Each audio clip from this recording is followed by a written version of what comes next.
કે તેના ઉપર અંકુશ આવે અને એના ઉપર એક લગામ આવે એના માટે ફી રેગ્યુલેશન્સ કમિટીની સ્થાપના કરવામાં આવી હતી અને સરકારે નિયમ બનાવ્યો હતો કે ફી રેગ્યુલેશન્સ કમિટીની મંજૂરી વગર કોઈ પણ પ્રકારની ફી એ શાળા સંચાલક મેળવી શકે નહીં।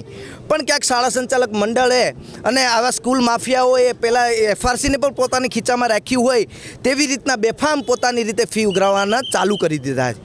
ત્યારે કર્ણાવતી સ્કૂલની મળતી માહિતી મુજબ છેલ્લા 2 વર્ષથી એની એફઆરસીએ ફી રેગ્યુલેશન્સ કમિટીએ એની ફી નક્કી નથી કરી છતાં વધારાની ફી લે છે અને અવારનવાર ગુજરાતમાં જે બનાવો બની રહ્યા છે એમાં ગુજરાતના લોકોના જીવ જઈ રહ્યા છે, એમાં ખાસ કરીને નાના બાળકોના જીવ જઈ રહ્યા છે। ત્યારે એને લઈ અને આજે અમે કર્ણાવતી સ્કૂલની ફાયર એનઓસીથી લઈ અને રમતગમતના મેદાન સુધીની જે પ્રાથમિક સુવિધા વિદ્યાર્થીને મળવી જોઈએ તે મળે છે કે કેમ એને લઈ અને આજે ઉગ્ર વિરોધ કર્ણાવતી સ્કૂલમાં કરવાના છે। રાજકોટમાં આવી 70% જેટલી સ્કૂલો છે, પણ આજેથી એનએસયુઆઈએ શરૂઆત કરી છે।